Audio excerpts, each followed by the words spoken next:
नमस्कार साथियों, आप सभी का टॉप 30 क्लासेस में स्वागत है। साथियों, जैसा कि आपको पता है कि हम लोग का मेंसुरेशन यानी कि क्षेत्रवृत्ति का सेगमेंट चल रहा है, तो मैंने क्षेत्रवृत्ति के अंतर्गत 2D के पूरे सेगमेंट को कवर कर दिए हैं। आज हम लोग बात करने वाले हैं 3D के ऊपर। आज हम लोग पूरे के पूरे 3D को देखते हैं कि 3D में कौन कौन सा हम लोग फिगर देखने को मिलता है और उसके बेस्ड कैसे कैसे क्वेश्चन पूछे जाते हैं। आज हम उन्हीं सभी क्वेश्चनों को डिस्कस करने वाले हैं। ठीक है मेरे भाई, तो चलिए हम लोग अपने समय को गवाए बगैर हम अपने 3D के सेगमेंट में चलते हैं। देखते हैं मेंसुरेशन में 3D में कौन कौन सा सेगमेंट है और उसके बेस्ड कैसे कैसे क्वेश्चन आते हैं, उन सभी को डिस्कस करते हैं बारी बारी से। आइए चलते हैं।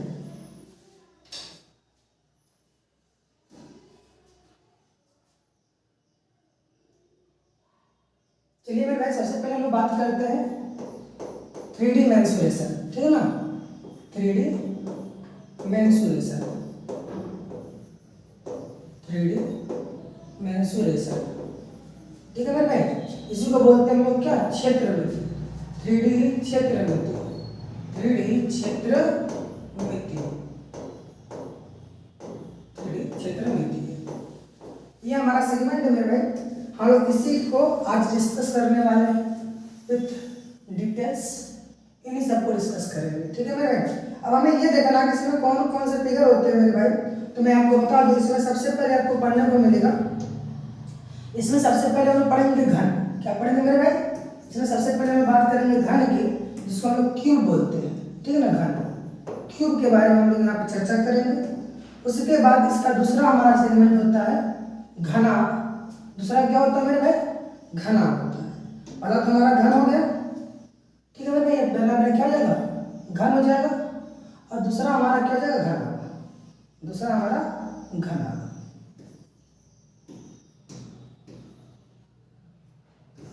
जिसको बोलते हैं हम लोग क्यूबॉइड।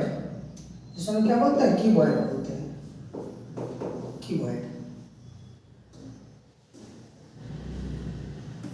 दूसरा हमारा क्यूबॉइड हो गया। और तीसरा इसके अंतर्गत हम लोग देखेंगे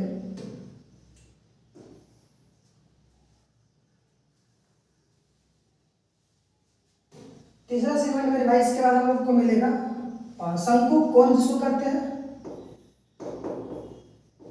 शंकु, इसे वो कोण कहा जाता है। हमारा तीसरा सेगमेंट कोण पर होगा।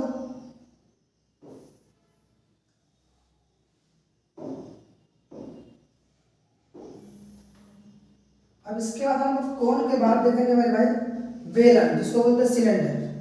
इस वक्त हम क्या देखेंगे? बेलन को देखेंगे, बेलन, सिलेंडर। ठीक है भाई, सिलेंडर की बातें करेंगे हम लोग, सिलेंडर, बेलन। ठीक,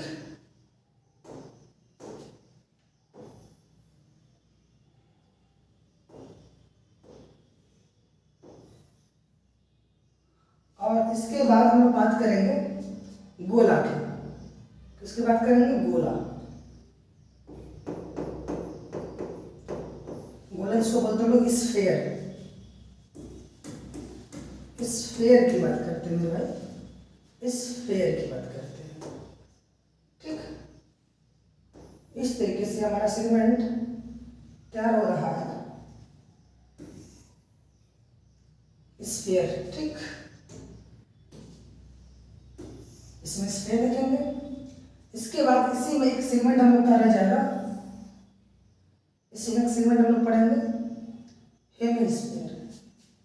इसमें लोग पढ़ेंगे क्या? हेमिस्फीयर, यानी कि अर्धगोला। अर्धगोला की बात भी कर लेंगे। हेमिस्फीयर जिसको बोलते हैं लोग,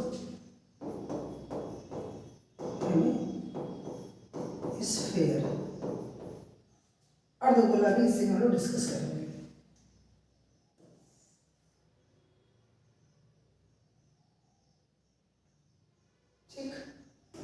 इस तरीके से हम लोग अर्धगोला को भी डिस्कस यहाँ करने वाले मेरे भाई, आपको समझ में आ गया होगा। ठीक, तो हम लोग इस 3D सेगमेंट के अंतर्गत इतने सारे आकृतियों को देखेंगे और इसके ऊपर बनने वाले तमाम प्रकार के क्वेश्चनों को भी हम लोग डिस्कस करते हैं। ठीक है मेरे भाई, तो हम आपको पहले ही वीडियो में बता चुके हैं कि इसके अंतर्गत हम लोग क्या क्या पढ़ने वाले हैं मेरे भाई। इन सभी का हम लोग क्या क्या पढ़ेंगे। इसके अंतर्गत हमारी बातें जो होने वाली है ये दो रूपों में होगी। पहला जो मेरा सेगमेंट होगा, इसमें या तो हमसे दो क्वेश्चन पूछे जा सकते हैं, या तो हमसे कर्व सरफेस एरिया पूछेगा, पृष्ठीय क्षेत्रफल पूछेगा, ठीक है ना, पृष्ठीय क्षेत्रफल की बातें करेगा, या फिर नॉर्मली हम क्षेत्रफल लिख देते हैं, उसमें हमारा सब आ जाएगा, इंक्लूड हो जाएगा। इसमें या तो हमसे क्षेत्रफल पूछा जाएगा, ठीक है मेरे भाई, या तो हमसे क्षेत्रफल पूछा जाएगा, या तो हमसे आयतन पूछा जाएगा, ठीक है ना। आयतन और क्षेत्रफल से संबंधित यहाँ पे बातें चलेगी मेरे भाई। इस सेगमेंट में हमारी बातें केवल इन्हीं दोनों के आधार पर होती है, बाकी क्वेश्चन तो कई सारे रूप में होते हैं, लेकिन मेन बेस उनका यही होता है, या तो क्षेत्रफल होगा या तो उसका आयतन होगा, इन्हीं दोनों के ऊपर बातें चलेगा। अगर हम घन घनाभ वृत्त घन घनाभ गोला शंकु कुछ नहीं पढ़े, उसमें हमारी जो बातें होगी, मेन आधार जो हमारा होगा क्षेत्रफल और आयतन होगा, हमारा जो मेन बेस होगा इसमें क्षेत्रफल और आयतन होगा। तो चलिए हम लोग बारी बारी से सभी सेगमेंट को डिस्कस करते हैं, बारी बारी से हम लोग क्या करेंगे, सभी सेगमेंट को डिस्कस करते हैं मेरे भाई। तो उससे जाने से पहले मैं आपको कुछ पैमाना पहले ही बता देता हूँ, ताकि अगर हम लोग वॉल्यूम यूज करें तो उसका पैमाना आपको पता होना चाहिए, ठीक है। जब तक आपको पैमाना नहीं पता होगा मेरे भाई, आप किसी भी चीज का वॉल्यूम नहीं निकाल पाएंगे। तो मैं यहाँ पे कुछ पैमाना लिख रखा हूँ ताकि आपको मैं समझा सकूँ अच्छे तरीके से। तो मेरे भाई 1 सेंटीमीटर में हमारा 10 mm होता है, क्योंकि कभी कभार क्वेश्चन क्या होते हैं, मात्रक को बदल कर दिए जाते हैं और हम कंफ्यूज हो जाते हैं कि मात्रक कैसे बदले, सेंटीमीटर को मिलीमीटर में कैसे बदले, मिलीमीटर को डेसीमीटर में कैसे बदले, ये तमाम प्रकार के हमारे सामने कंफ्यूजन क्रिएट होते हैं। तो उन्हीं सभी को दूर करने के लिए मैंने आपके लिए ये कुछ पैमाने लिख रखे हैं, ताकि आपको थोड़ा सा काम आपका आसान हो जाए और आप आसानी तरीके से क्वेश्चन को हैंडल कर लें। तो ये भी आपको अपने कॉपी में ऐसे ही नोट कर लेना है और इसको याद कर लेना, समझ लेना है कि इसको कैसे चेंज किया जाता है मेरे भाई। तो मैं आपको बता दूं, 1 सेंटीमीटर बराबर आपका 10 mm होता है। अगर 1 सेंटीमीटर क्यूब करोगे तो 10 का क्या हो जाएगा, क्यूब हो जाएगा। अगर सेंटीमीटर का क्यूब करेंगे तो 10 का भी क्यूब हो जाएगा। तो यानी कि 1 सेंटीमीटर बराबर 10 mm, तो 1 सेंटीमीटर क्यूब बराबर हो जाता है 10 की घात 3 का mm क्यूब, यानी mm क्यूब का मतलब होता है घन मिलीमीटर, ठीक है। mm क्यूब का मतलब होता है घन मिलीमीटर, यानी एक घन सेंटीमीटर बराबर होता है 10 घात 3 घन मिलीमीटर, ठीक है मेरे भाई। ऐसे एक डेसीमीटर बराबर होता है 10 सेंटीमीटर, एक डेसीमीटर बराबर कितना होता है 10 सेंटीमीटर। तो ऐसे ही एक घन डेसीमीटर की बात करेंगे, एक घन डेसीमीटर की बात करेंगे, तो एक घन डेसीमीटर बराबर होता है 10 घात 3 सेंटीमीटर का क्यूब, यानी कि 10 घात 3 घन सेंटीमीटर। और ऐसे ही हम लोग 1 मीटर की बात करते हैं, तो 1 मीटर में 10 डेसीमीटर होता है मेरे भाई, 1 मीटर में 10 डेसीमीटर होता है। वही सारी चीजें मैंने नीचे लिखी हैं, और जो इम्पोर्टेंट है मैंने उसको सर्कल कर दिया ताकि आप इस चीज को समझ लीजिए, क्योंकि सबसे अधिक यूज होने वाले जो मैंने सर्कल किए हैं, यानी कि जिसको मैंने क्लोज किया है, वही हमारा सबसे अधिक पूछा जाता है। इसलिए मैंने उनको पहले से ही क्लोज कर दिया ताकि हमारा फोकस सबसे अधिक उन्हीं टॉपिक पर बना रहे। और कुछ पॉइंट हमारे पास यहाँ है कि 1 लीटर बराबर कितना होता है सर, 1 लीटर बराबर होता है 10 घात 3 घन सेंटीमीटर। 1 लीटर बराबर कितना होता है 10 घात 3 घन सेंटीमीटर। आपको ये याद रखना है मेरे भाई, और दूसरा आपको ये याद रखना है, ठीक है। ये आपको मेन चीजें याद रखना है ताकि आप अपने क्वेश्चन को आसानी से कर सकते हैं। अब हम लोग चलते हैं आगे और सबको बारी बारी से डिस्कस करते हैं, ठीक है मेरे भाई, सबको बारी बारी से डिस्कस करेंगे। तो हम सबसे पहले बात करते हैं घन की। आइए चलते हम लोग क्यूब पर, देखते हैं अपने क्यूब को, ठीक है ना, घन।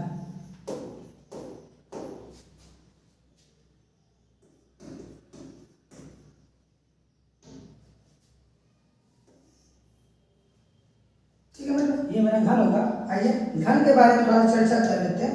घन की आकृति कैसी होती है, मैं उसको थोड़ा सा ड्रॉ कर लूं। तो मेरे भाई ये रहा आपका घन, ठीक है। घन का आकृति कुछ इस टाइप से होता है, और इसको मैं फिल अगर कर दूं, अगर मैं इसको फिल कर दूं इस टाइप से, तो कुछ ऐसा दिखाई देगा मेरे भाई। कलर विजुअल है या नहीं? अगर कलर नहीं विजुअल है तो मैं इसको चेंज कर देता हूँ मेरे भाई, ताकि आपको कोई प्रॉब्लम ना हो, ठीक। चलिए ये विजुअल होगा। तो आइए, अगर ये घन है तो मेरे भाई घन में सबसे पहले क्या होता है, घन में कुल 6 सरफेस होते हैं, और उसके बाद इसके पास कुल 12 के 12 क्या होते हैं, 12 के 12 कोर होते हैं, मतलब कि ये किनारे होते हैं, और इसके अंदर 8 शीर्ष होते हैं। ये बेसिक चीज आपको पता होनी चाहिए। और घन किसे कहते हैं, घन एक ऐसा त्रिविमीय ज्यामिति का आकृति होता है जिसकी लंबाई, चौड़ाई और ऊंचाई तीनों क्या होती है? बराबर होती है भाई। इतना सा इंफॉर्मेशन इसके बारे में आप जान लीजिए, बाकी की चीजें मैं आपको बता देता हूँ। अगर मान लीजिए इसकी लंबाई अगर ए है तो इसकी ऊंचाई भी मेरे भाई ए होगी, इसकी ऊंचाई भी क्या होगी? ए होगी। इसकी ऊंचाई भी ए होगी और इसकी चौड़ाई भी क्या होगी मेरे भाई? ए होगी। तब जाके ये क्या बनेगा? घन बनेगा। ये घन की क्या है? प्रॉपर्टी है। घन एक ऐसा 3D फिगर होता है जिसकी लंबाई, चौड़ाई और ऊंचाई तीनों क्या होती है? बराबर होती है। यानी कि इसमें लंबाई, चौड़ाई, ऊंचाई तीनों क्या होगी मेरे भाई? बराबर होगी। लंबाई बराबर चौड़ाई बराबर ऊंचाई, ये सब के सब इसके बराबर होते हैं और उसी को मैंने यहाँ पर ए मेंशन किया है। अब बात होता है कि सर इसके पृष्ठीय क्षेत्रफल बता दीजिए और इसका आयतन बता दीजिए मेरे भाई। अगर आप इसका पृष्ठीय क्षेत्रफल निकालेंगे मेरे भाई तो इसका एक पृष्ठ का जो क्षेत्रफल होगा वही बाकी पृष्ठों का क्षेत्रफल होगा। तो इसके पास कुल 6 पृष्ठ होते हैं मेरे भाई। अगर एक पृष्ठ का क्षेत्रफल आपको मिल जाए तो बाकी उसमें 6 से मल्टीप्लाई कर देंगे, आपको इसका पूरा का पूरा पृष्ठीय क्षेत्रफल मिल जाएगा। ठीक है मेरे भाई। तो यहाँ पर इसके पृष्ठीय क्षेत्रफल की बात करोगे तो इसका पृष्ठीय क्षेत्रफल क्या है मेरे भाई? पृष्ठीय क्षेत्रफल, इसका जो पृष्ठीय क्षेत्रफल होगा, पृष्ठीय क्षेत्रफल आपको पता कुल कितने पृष्ठ है? 6 है। और अगर एक पृष्ठ की जानकारी आपको हो गई कि एक पृष्ठ का क्षेत्रफल कितना है मेरे भाई, तो बाकी सब आप निकाल लेंगे। तो आप देखिए जो सामने का पृष्ठ दिखाई दे रहा है ये आपको कैसा दिखाई दे रहा है? एक वर्ग के आकार का। तो बाकी सभी पृष्ठ भी कैसे होंगे? वर्गाकार ही होंगे ना। और वर्ग का क्षेत्रफल मैंने आपको पिछले वाले वीडियो में बताया है कि वर्ग का क्षेत्रफल क्या होता है। तो मेरे भाई वर्ग का क्षेत्रफल बराबर क्या होता है? लंबाई गुणे चौड़ाई लगा दिया तो भुजा का स्क्वायर कर दोगे तो ए गुणे ए मतलब ए का स्क्वायर।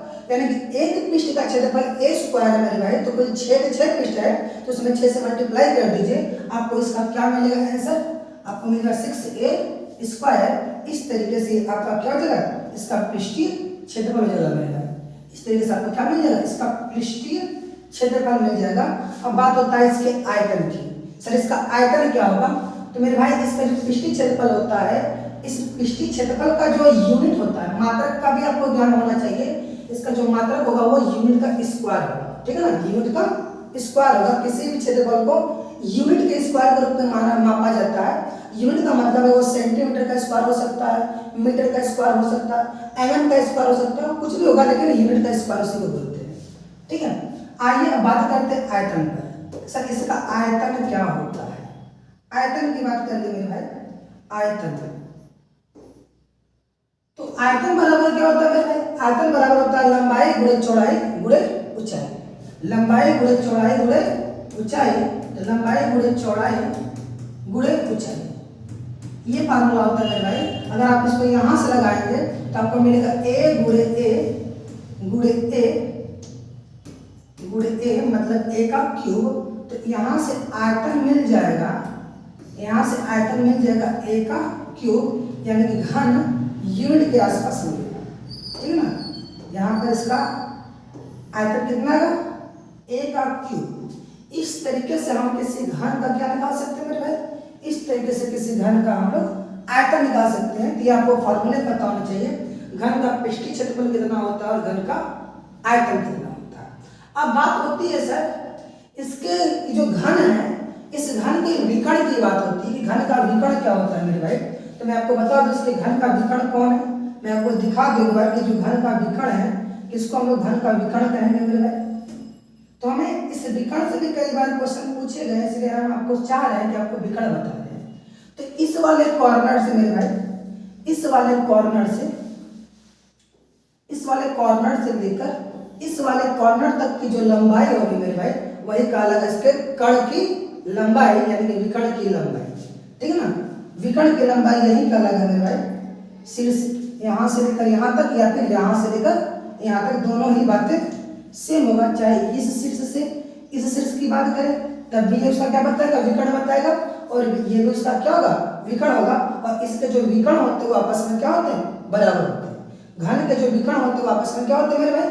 बराबर होते हैं। अगर मैं यहाँ मेंशन कर लूँ, अगर इसको मैं ए बोल दूँ, इसको मैं बी बोल दूँ, ये मेरा सी हो जाएगा।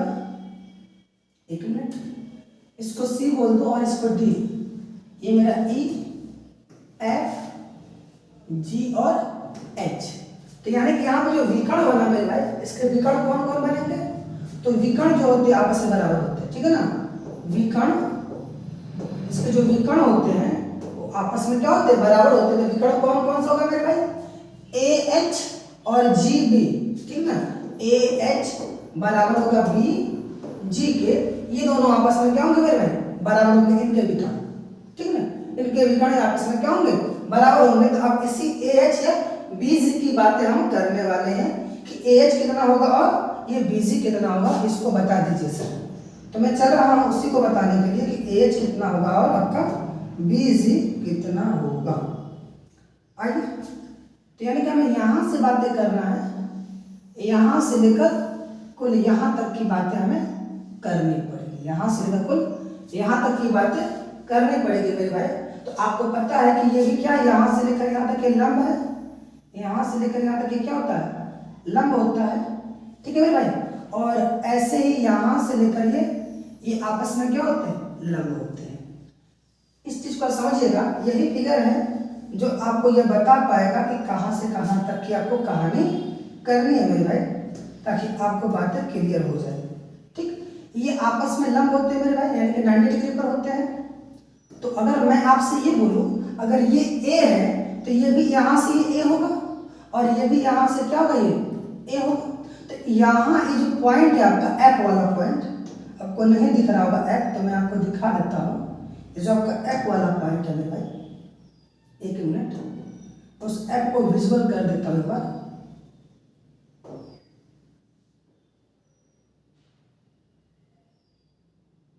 ठीक, आइए, तो ये हमारा क्या होता है? ये हमारा 90 डिग्री का एंगल होता है मेरे भाई, ये हमारा 90 डिग्री का एंगल होता है। और इसी पॉइंट पर हमारा क्या है? इसी पॉइंट पर हम F लिए हैं, इसी पॉइंट पर मेरा F है। तो आप देख पा रहे होंगे, ये आपका जो नीचे वाला आधार है, ये भी आपका एक क्या होता है? एक वर्ग होता है मेरे भाई। नीचे वाला भी वर्ग होगा, सामने वाला भी वर्ग होगा, ऊपर वाला, यानी कि हर फेस इसका क्या होगा? वर्गाकार होगा। इसका हर फेस जब वर्गाकार होगा मेरे भाई, तो अब आपको पता है किसी भी वर्ग का ये क्या है? विकर्ण है। ये वर्ग का विकर्ण है, तो वर्ग का जो विकर्ण होता है मेरे भाई वो आता है क्या? A√2, यानी कि यहाँ से लेकर यहाँ तक की लंबाई क्या है? A√2 है, और ये लंबाई A है, तो मुझे ये लंबाई मिल जाएगी। हाँ सर, ये लंबाई अब हम लोग पाइथागोरस लगाकर निकाल लेंगे। ये लंबाई हम लोग पाइथागोरस लगाकर निकालेंगे मेरे भाई। तो हमें ये लंबाई कितना मिलेगा मेरे भाई? जब इसको निकालोगे तो ये लंबाई आपको मिल जाएगा A√3 मिलेगा। A√3 मिलेगा, यहाँ से लेकर यहाँ तक की लंबाई। यहाँ से लेकर यहाँ तक की लंबाई कितनी मिल जाएगी? A√3। जब आप पाइथागोरस लगाएंगे इसमें, तो आइए हम उसको पाइथागोरस से भी आपको समझा देते हैं। आइए इस साइड पर देख लेते हैं किनारे।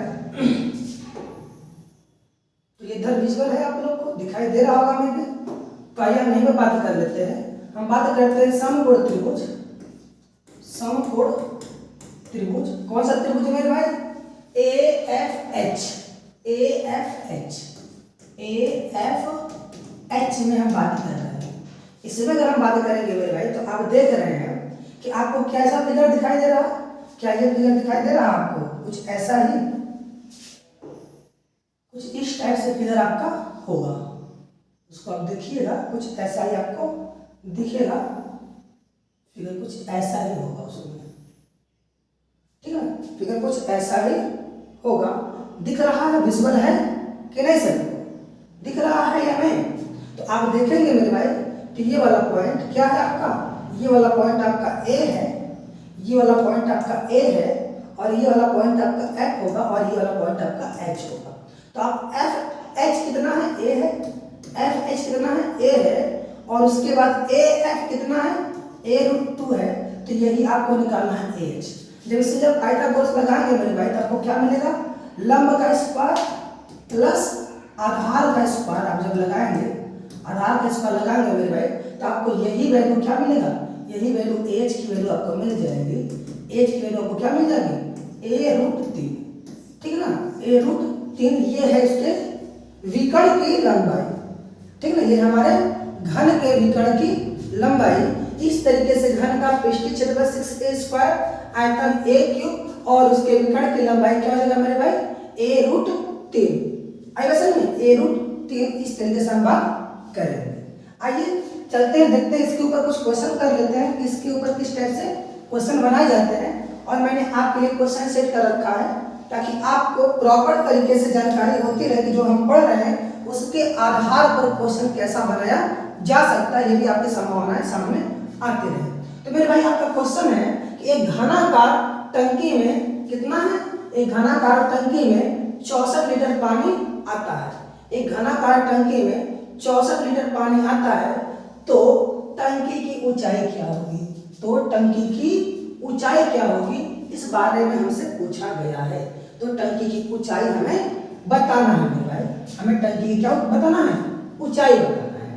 तो आइए हमारे पास क्या है, 1 लीटर पानी है। तो मेरे भाई आपको मैं बता दूं, जब भी कभी आपसे क्वेश्चन में किसी पदार्थ के बारे में बात करेगा तो वो पदार्थ का मतलब होता है आयतन। जब भी आपको इस टाइप के क्वेश्चन को सॉल्व करते समय, मेंसुरेशन को सॉल्व करते समय कभी भी मटेरियल शब्द की बातें कर ले, पदार्थ शब्द की बातें कर ले, यह पदार्थ है, जल हो चाहे पानी हो या फिर कोई भी लोहा हो, तांबा हो, किसी प्रकार के मटेरियल की अगर वो बात करे तो इसका मतलब हमारी बातें सीधे सीधे आयतन से होगी और किसी से नहीं होगी। यहाँ पानी भी क्या है, पदार्थ है मेरे भाई, इसलिए सीधा सा मतलब है कि हम बात करेंगे घन के आयतन की, यानी घन के आयतन के बराबर ही उस घन के अंदर क्या होगा, पानी स्टोर हो सकता है। ठीक है ना, कोई भी हमारा जो 3D शेप है वो अपने अंदर उतना ही मटेरियल समाहित करता है मेरे भाई जितना उसका आयतन होता है। तो ये बोला जा रहा है कि जो घनाकार टंकी है ये 64 लीटर पानी रख पा रहा है अपने अंदर, इसका मतलब इसका आयतन कितना है, 64 लीटर के बराबर। इसका आयतन कितना मेरे भाई, 64 लीटर के बराबर है। तो अब हमारी कहानी क्लियर हो गई। सर ये जो सवाल लगेगा मेरा वो घन के आयतन के फार्मूले के बेस पर लगेगा, घन के आयतन के फार्मूले के बेस पर हमारी कहानी चलने वाली है। तो आइए चलते हैं, हमें पता है कि घन का आयतन क्या होता है, ठीक है ना, क्योंकि घन का आयतन दे रखा मुझे, तो घन का आयतन कितना होता है, घन का आयतन, घन का आयतन मैंने अभी बताया आपको क्या होता है, 1 क्यूब होता है। और घन का आयतन कितना दे रखा आपको मेरे भाई, 64 लीटर। कितना है, 64 लीटर है। तो आप यहाँ 64 लिखेंगे, ये 64 लीटर दे रखा है मेरे भाई, और यही वैल्यू किसकी है, 1 की है। यही वैल्यू क्या है, 1 की है। तो अगर ये ए अगर पता चल, जैसे 1 क्यूब की है, अगर ये ए यहाँ से निकल जाए तो घन, ये जो टंकी उसकी ऊंचाई मिल जाएगी, क्योंकि टंकी क्या है, घन के आकार का है, घनाभ के आकार का नहीं है, घन के आकार का है। तो इसकी लंबाई भी ए होगी, चौड़ाई भी ए होगी और ऊंचाई भी ए होगी। और हमसे ऊंचाई पूछा है, मतलब उसका भुजा निकाल कर जितना उसकी भुजा होगा वही उसकी क्या बताएगी, ऊंचाई बताएगी। जितना हमारी टंकी की भुजाएं होंगी वही उसकी ऊंचाई होगी, क्योंकि हमें पता है किसी भी घन के आकार के शेप का लंबाई, चौड़ाई, ऊंचाई तीनों क्या होते हैं, बराबर होते हैं। तो उसकी भुजाएं अगर हम निकाल दें तो वही उसकी लंबाई को बताएगा, वही उसकी चौड़ाई को बताएगा, वही उसकी ऊंचाई को बताएगा मेरे भाई। तो आइए इसको हम सॉल्व करते हैं, देखते हैं। तो सबसे पहले मेरे भाई हम इसको बदलेंगे कि किसमें, हम इसको बदलेंगे जो लीटर है हमें किसमें चाहिए, हाइट चाहिए। तो हाइट का मात्रक क्या होता है, हाइट का मात्रक या तो मीटर होगा, या तो सेंटीमीटर होगा, या तो मिलीमीटर होगा, या तो किलोमीटर होगा, यही होगा। लेकिन लीटर तो हो नहीं सकता, इसलिए इस लीटर को हम लोग किसमें बदलेंगे, हमारा आंसर किसमें आया है, सेंटीमीटर में आया है मेरे भाई। तो इसलिए हम अपने ऑप्शन के अकॉर्डिंग अपने इस लीटर को बदल देंगे किसमें, सेंटीमीटर में। तो मैं आपको बता दूं मेरे भाई कि 1 लीटर बराबर, 1 लीटर बराबर जो होता है, 1 लीटर बराबर जो होता है वो आपका कितना होता है, 1000 सेंटीमीटर क्यूब होता है। 1 लीटर बराबर 1000 सेंटीमीटर क्यूब होता है। इसलिए आपका क्या हो जाएगा, जो 64 लीटर दिया है इसमें आप 1000 से मल्टीप्लाई कर देंगे तो बदल जाएगा सेंटीमीटर क्यूब में बदल जाएगा मेरे भाई। और यहाँ से ये हो जाएगा आपका 1 क्यूब की वैल्यू, और यहाँ से ए बराबर अगर आप निकालेंगे तो यहाँ से क्या बनेगा, क्यूब रूट बनेगा। यहाँ से इसका क्यूब रूट बनेगा, तो यह 64 इंटू में 1000 सेंटीमीटर बाहर निकल जाएगा उसका क्यूब बनकर। तो यहाँ से इसको आप सॉल्व करेंगे तो 64 का क्यूब रूट निकालेंगे मेरे भाई, तो आपको कितना मिलेगा, 4। 64 का क्यूब रूट 4 होता है और 1000 का क्यूब रूट 10 होता है। तो इस तरीके से आप देखेंगे तो आपका आंसर क्या आएगा, 40 सेंटीमीटर। क्या आएगा आपका आंसर, 40 सेंटीमीटर। इस प्रकार से आपका आंसर इज राइट हो जाता है मेरे भाई। इस तरीके के सवाल हमारे घन के बेस पर बनाए जाते हैं, ठीक है ना। आइए चलते हैं नेक्स्ट, देखते हैं और क्या है आपके लिए। तो तो मेरे भाई एक क्वेश्चन और मैंने आपके लिए रखा है उसी घन के बेस पर, ठीक है ना। आइए देखते हैं क्वेश्चन क्या कह रहा है। कह रहा है कि एक घन का संपूर्ण पृष्ठ, संपूर्ण पृष्ठ का मतलब मेरे भाई उसके पास जितने भी पृष्ठ है उसकी बातें कर रहा है। उसके पास कुल कितने पृष्ठ हैं? घन के पास कुल 6 पृष्ठ होते हैं, यानी कि 6 पृष्ठ के बारे में हमारी बातें हो रही है इस क्वेश्चन में। तो कह रहा है घन के संपूर्ण पृष्ठ कितना है? भैया 6 सेंटीमीटर का स्क्वायर, यानी उसका जो संपूर्ण पृष्ठ है उसका ये क्षेत्रफल दे रखा है। ये क्या दे रखा है? संपूर्ण पृष्ठ का क्षेत्रफल दे रखा है। कह रहा को 600 सेंटीमीटर स्क्वायर है, तो कह रहा कि इसके विकर्ण की लंबाई क्या होगी। फिर से आपसे बारे में बात कर दिया विकर्ण की लंबाई की। तो मेरे भाई मैंने आपको बताया है कि घन का विकर्ण क्या होता है मेरे भाई?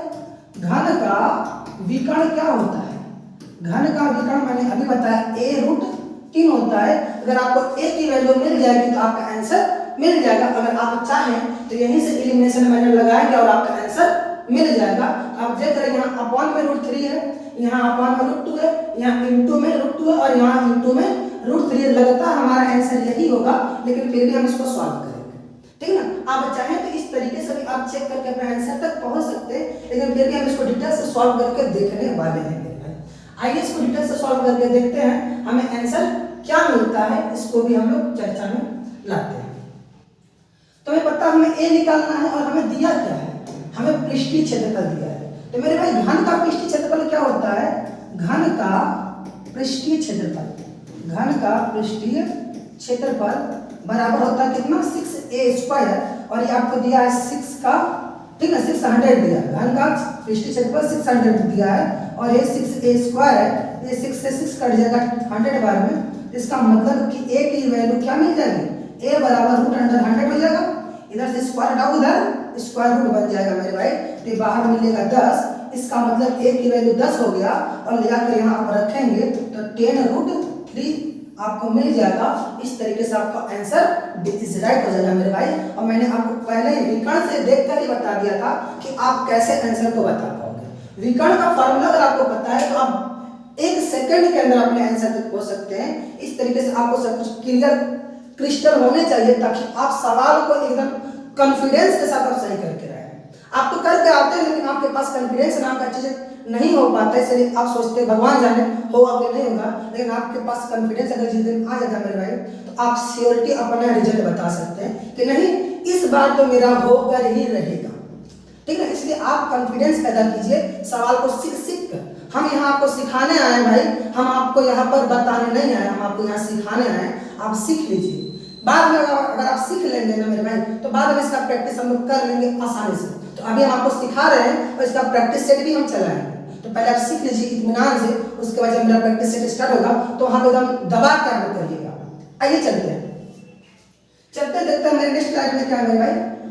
तो हम की बातें घन पर इतना ही थी। अब हमारी अगली बातें होने वाली है मेरे भाई घनाभ पर। मेरी अगली बातें कहाँ होगी? अब घनाभ पर होगी। तो चलते हैं हम लोग अपने नेक्स्ट फिगर पर जिसका नाम है घनाभ क्यूबॉइड, ठीक है ना। आइए हम लोग कीबोर्ड पे चलते हैं।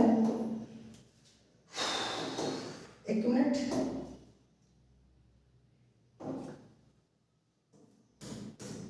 घनाभ क्यूबॉइड, ठीक है भाई। हम यहाँ पर क्यूबॉइड की बात करने वाले हैं। क्यूबॉइड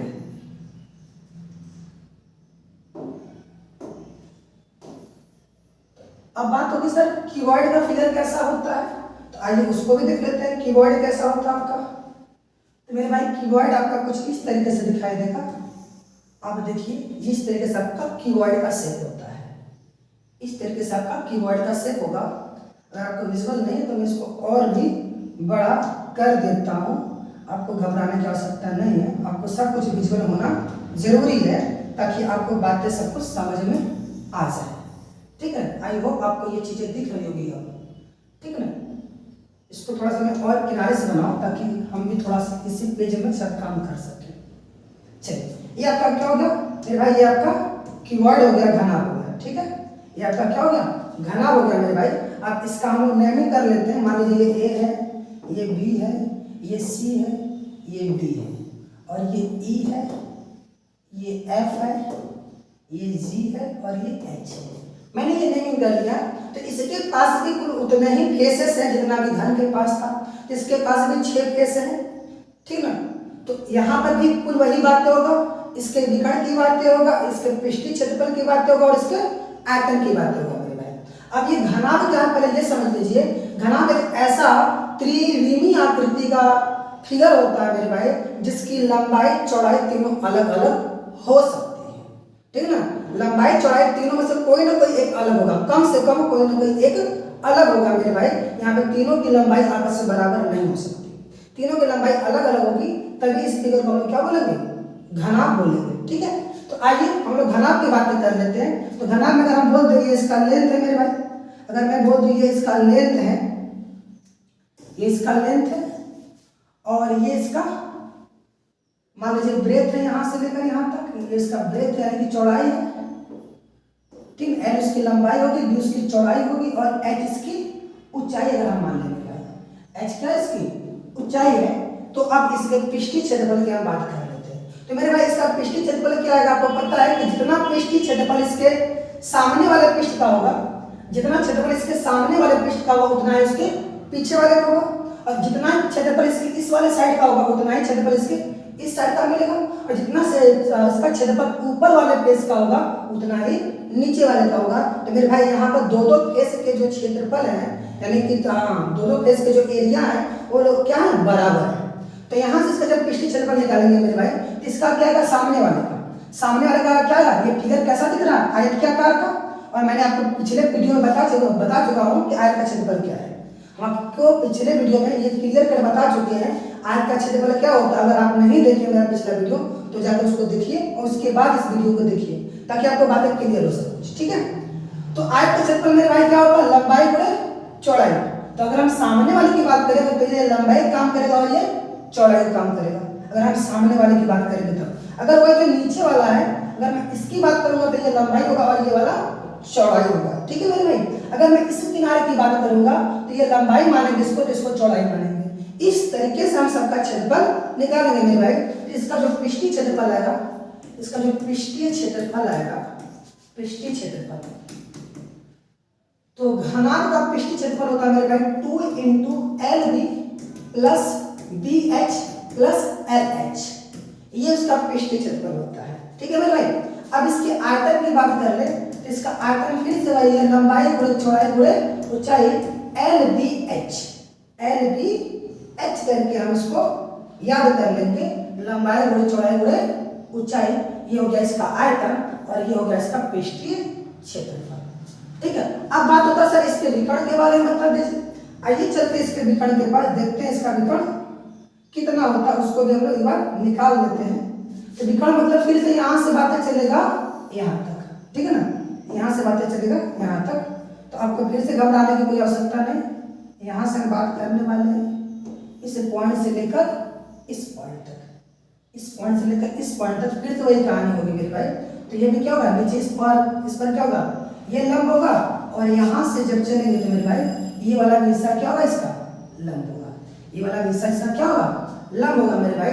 तो फिर से आपको क्या निकालना है, फिर से विकर्ण निकालना है, और मैं आपको फिर से वही बातें बोलूंगा कि इसका जो विकर्ण होते हैं मेरे भाई वो भी बराबर होते हैं। घन का विकर्ण और घनाभ का विकर्ण, ठीक है ना, दोनों विकर्ण आपस में बराबर होते हैं। तो यहाँ पे जो विकर्ण आपको दिखाई दे रहा है AH और BE, AH और BE आपस में क्या होंगे, बराबर होंगे। AH बराबर होगा BE के, इस फिगर में आप देख लीजिएगा B से E भी हमारा क्या होगा, ये विकर्ण होगा, B से E भी हमारा विकर्ण होगा और इसके विकर्ण आपस में बराबर होते हैं। अब इसी विकर्ण की लंबाई की बात चल रही है मेरे भाई। तो फिर से पूरी वही कहानी करेंगे। तो अंदर आप देखेंगे तो ये आपका क्या मिलेगा, आयत मिलेगा, और आयत के प्रत्येक छोर क्या होते हैं, 90 डिग्री का होते हैं मेरे भाई। तो आप देखिएगा अगर मैं इसको ऐसे मिलाऊंगा तो एक त्रिभुज बन जाएगा, ABC एक त्रिभुज बन जाएगा। और ये त्रिभुज में ये वाला जो एंगल होता है मेरे भाई, ये वाला जो एंगल होता है ये 90 डिग्री का होता है, ये वाला एंगल ये 90 डिग्री का होता है। तो इसके अकॉर्डिंग एक समकोण त्रिभुज बन गया। तो समकोण त्रिभुज का ये क्या हो गया, समकोण त्रिभुज का ये कर्ण हो गया। अगर ये L है और ये आपका B है, ये क्या आपका B है, तो ये जो हमारा कर्ण है वो मिलेगा √अंडर L का स्क्वायर प्लस B का स्क्वायर, L का स्क्वायर प्लस B का स्क्वायर। ये इसका क्या मिलेगा, यहाँ से लेकर यहाँ तक का विकर्ण मिलेगा, यहाँ से लेकर यहाँ तक का विकर्ण मिलेगा। और आपको पता है ये ऊंचाई तो है, ये ऊंचाई है ही। तो हमें ये निकालना है। तो मेरे भाई जब ये निकालेंगे तो ये भी क्या बन गया, AGH, AGH एक समकोण त्रिभुज बन जाएगा मेरे भाई। और समकोण त्रिभुज में फिर से आप क्या लगाइएगा, पाइथागोरस। तो आपको ये लेंथ मिल जाएगा n square plus b square plus h square. ये आपको ये लेंथ मिल जाएगा यहाँ से लेकर यहाँ तक का।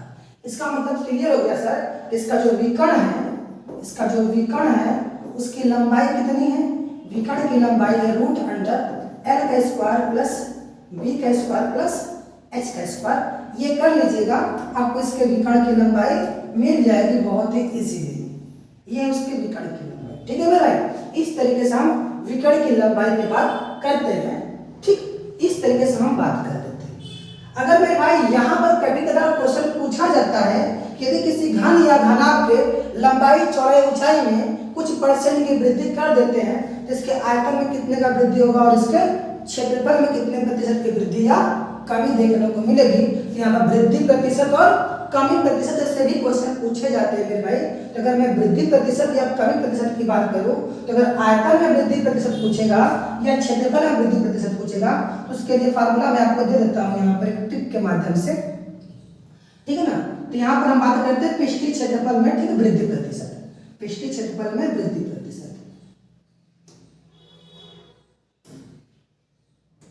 पृष्ठीय क्षेत्रफल में वृद्धि प्रतिशत, वृद्धि या कमी प्रतिशत, वृद्धि या कमी प्रतिशत की अगर बात किया जाए मेरे भाई तो इसका फार्मूला क्या मिलेगा, इसका फार्मूला मिलेगा आपको, इसका फार्मूला आपको आएगा, आपको पता है कि पृष्ठीय क्षेत्रफल कितना होता है, लंबाई गुणा चौड़ाई। तो उस समय आप कोई दो ही भुजा लेंगे तो x प्रतिशत प्लस y प्रतिशत प्लस x इंटू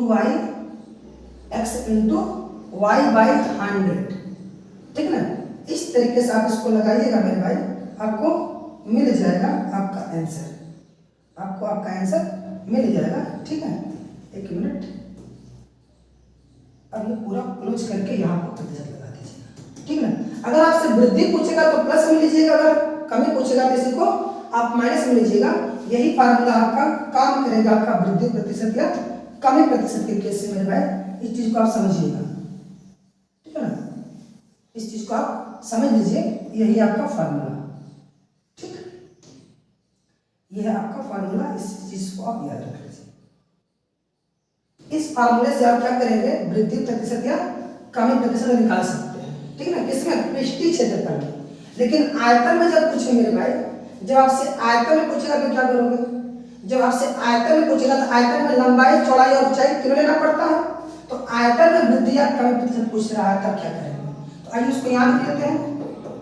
आयतन में वृद्धि या कमी प्रतिशत, वृद्धि या कमी प्रतिशत की जब बात करें तब उसके लिए फॉर्मूला चलता है मेरे भाई, वो है x plus Y plus Z. लेकिन लंबाई चौड़ाई और ऊंचाई तीनों में अगर वृद्धि हो तब की बात कर रहा है, ठीक है ना। Plus X Y plus Y Z plus Z X by 100 plus X Y Z upon 100 का स्क्वायर। ये पूरा का पूरा आपका क्या बताएगा मेरे भाई, ये पूरा का पूरा आपका वृद्धि या कमी प्रतिशत का फार्मूला देगा आपको।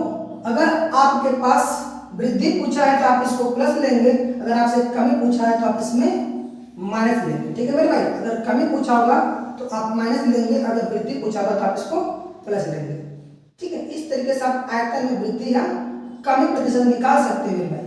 आयतन में वृद्धि या कमी प्रतिशत आप निकाल सकते हैं बहुत ही आराम से। ये आपका एक फार्मूला बन गया, आप इस फार्मूले को कॉपी में नोट कर लीजिएगा एज इट इज, ठीक है ना।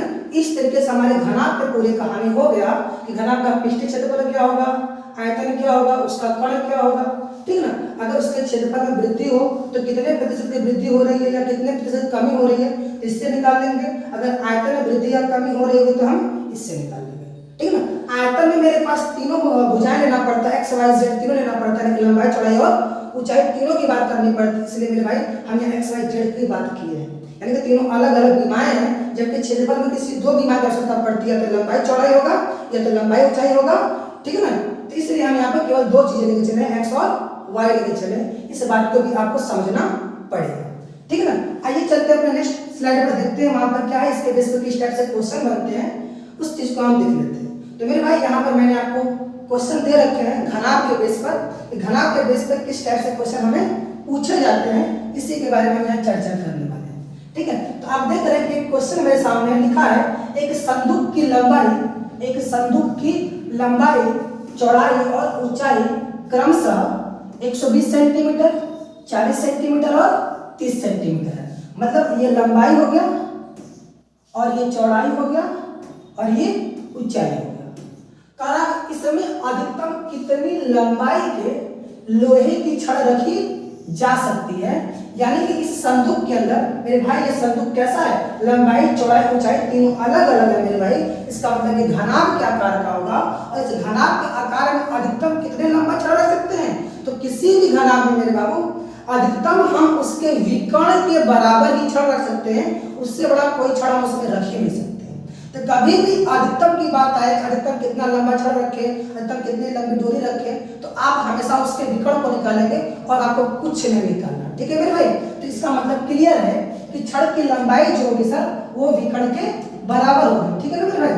लोहे की छड़ की लंबाई जो होगी, चलिए ठीक है, छड़ की जो लंबाई होगी सर वो क्या होगी, घनाभ के विकर्ण के बराबर होगी।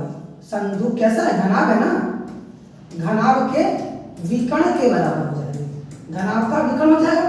तो मेरे भाई घनाभ का विकर्ण आपको बताएं क्या होता है, L square plus B square plus H square, L square plus B square plus H square, ये घनाभ का फार्मूला होता है मेरे भाई। और यहीं से जब आप सॉल्व करेंगे तो आपको मिल जाएगा, आपको लंबाई पता है, चौड़ाई पता है और ऊंचाई पता है, आप इसको रख लीजिए और सॉल्व कर लीजिए। जब इसको रख के सॉल्व करेंगे मेरे भाई तो आपको क्या मिलने वाला है, आइए देखते हैं। यानी 120 है तो आप 120 का स्क्वायर करिए, 120 इसका स्क्वायर प्लस बी कितना है 40 है तो इसका स्क्वायर करिए, प्लस 30 है तो इसका स्क्वायर कर लीजिए, ठीक है मेरे भाई। जब इसका स्क्वायर करेंगे तो आपको क्या मिलेगा, यहाँ से आप यहाँ से क्या कॉमन ले पाएंगे मेरे भाई, आप यहाँ से 10 का स्क्वायर कॉमन लेंगे तो बाहर 10 बन जाएगा। अब उसके बाद आप यहाँ पर 12 बचेगा, यहाँ पर 4 और यहाँ पर 3 बच जाएगा मेरे भाई।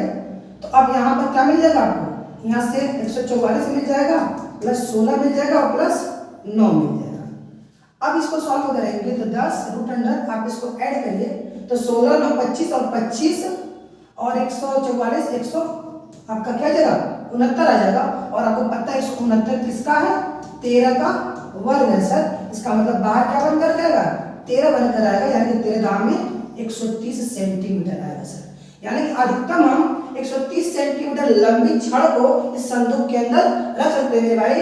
इस तरीके से मेरा आंसर कहीं मिल रहा है कि नहीं, मेरा आंसर कहीं नहीं, इसका मतलब ननादिज हो जाएगा। मेरा आंसर क्या हो जाएगा, ननादिज हो जाएगा। यहाँ से हमें कोई भी आंसर मिलने वाला नहीं, यहाँ से हमें कोई भी आंसर मिलने वाला नहीं, ठीक है मेरे भाई। इस तरीके से हम इस क्वेश्चन को सॉल्व कर पाएंगे।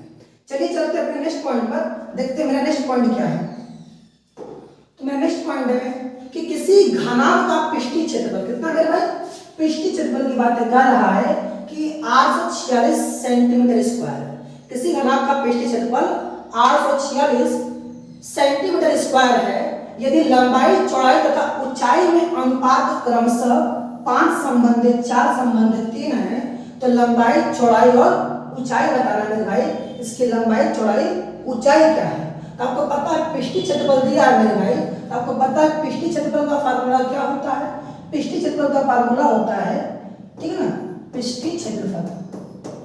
पृष्ठीय क्षेत्रफल का फार्मूला इसका क्या होता है मेरे भाई, आपको पता है घनाभ है तो 2 × LB plus BH plus LH, यही होता है ना, प्लस LH, ये फार्मूला। तो मेरे भाई घनाभ का जो पृष्ठीय क्षेत्रफल होता है 2 × LB प्लस BH और LH होता है, आपको मैंने बताया है। तो अब यहाँ पर हमारा लंबाई चौड़ाई और ऊंचाई क्या है मेरे भाई, यहाँ पर लंबाई चौड़ाई ऊंचाई में क्या दिया है, अनुपात दिया है। तो आप लंबाई को क्या मान लीजिएगा मेरे भाई, आपका लंबाई कितना है 5 है, तो आप लंबाई को 5 नहीं 5x मानिएगा और चौड़ाई को 4x और आपका ऊंचाई 3x हो जाएगा।